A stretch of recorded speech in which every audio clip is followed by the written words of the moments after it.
Hello friends, DK classes में आपका स्वागत है। और आज मैं आपको super trick of dipole moment पढ़ाऊंगा, जिसमें अपन किसी भी एलिमेंट का डायपोल मोमेंट में अंतर निकालना सीखेंगे, यानी किस एलिमेंट का ज़्यादा है किस एलिमेंट का कम है वो निकालना सीखेंगे। तो सबसे पहले अपन ये आठ वो देखेंगे टॉपिक जिनसे अपन डायपोल मोमेंट आसानी से अंतर निकाल सकते हैं डायपोल मोमेंट में। तो सबसे पहला है डायपोल मोमेंट समानुपाती electron negativity difference.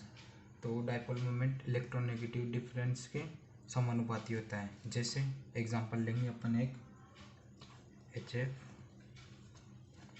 HCl, HBr, HI।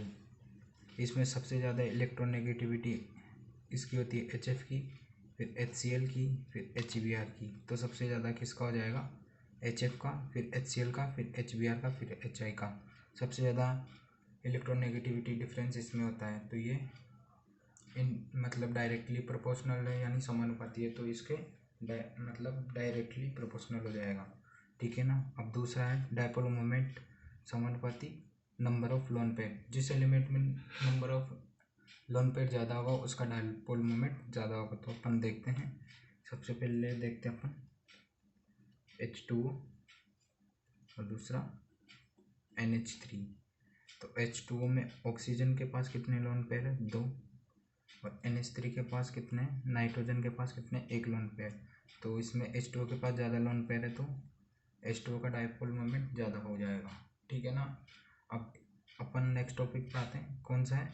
Dipole moment inversely proportional किसके होता है? Q के। Q क्या होता है? एंगल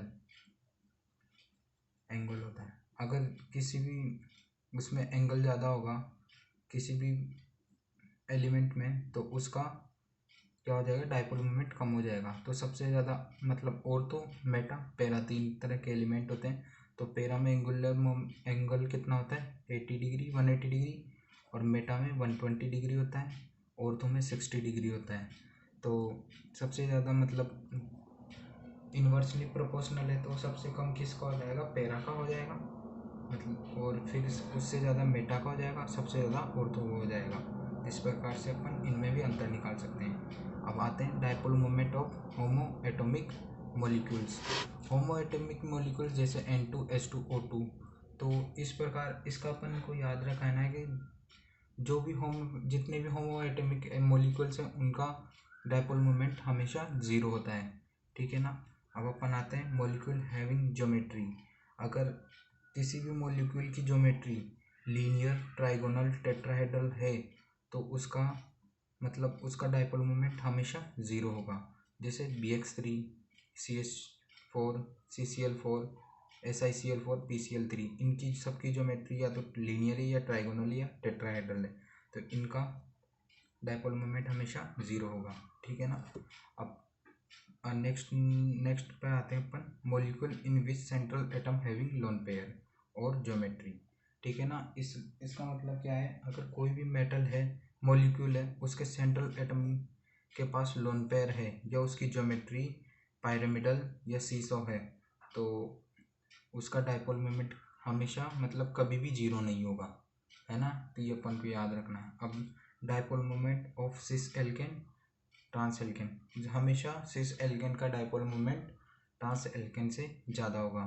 तो इस प्रकार से अपन डायपोल मोमेंट में अंतर निकाल सकते हैं, किस मॉलिक्यूल का डायपोल मोमेंट ज़्यादा है और किसका कम है। Thank you friends. अगर आपको वीडियो पसंद आए तो लाइक, शेयर, सब्सक्राइब कीजिए। और अगर आपको किसी भी टॉपिक में प्रॉब्लम हो तो हमें कमेंट सेक्शन में बताइए, हम आपके लिए जल्दी से जल्दी नया वीडियो बनाएंगे। Thank you friends.